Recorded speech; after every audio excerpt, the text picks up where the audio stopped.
It's common for the Omaha Fire Department to respond to call-outs for rescues, but one they don't see often is for people trapped in grain bins. As reporter Alexa Ray shows us, even though the call is uncommon, it's still necessary. They are trained to respond if that call comes in. 5 seconds is all it takes to become trapped in a grain bin. It's very close to what it would be like to being engulfed with quicksand. And with grain bins spread across rural Nebraska and Omaha, training for rescue crews is essential. Something that all departments, big or small, need to train on. Even though grain bin rescues are unique. And they'll be in there doing work and it collapses down on them, and that's when they'll call fire department in to help them out. Well, you don't want to show up on a rescue without ever having seen this equipment or used it before.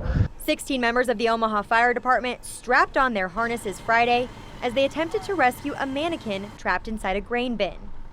Here's how they do it. They surround the mannequin in aluminum panels. Yep, right in front of them. Sink the panels into the grain.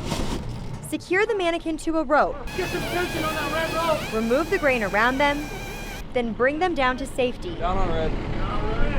Some people may think it might be easier to just drain the grain out of the bottom, but the person could actually fall down with the grain.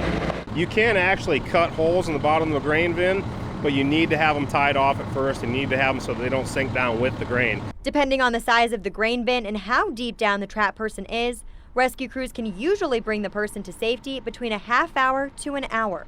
While this training may be mandatory, for some it has a personal connection.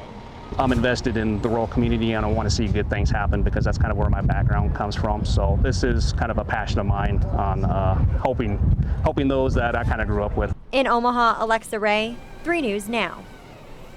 The instructors in charge of today's training recommend to avoid becoming trapped in a grain bin, you should always wear a harness to make sure you don't sink below waist deep, and have somebody outside the bin to assist if you do get stuck.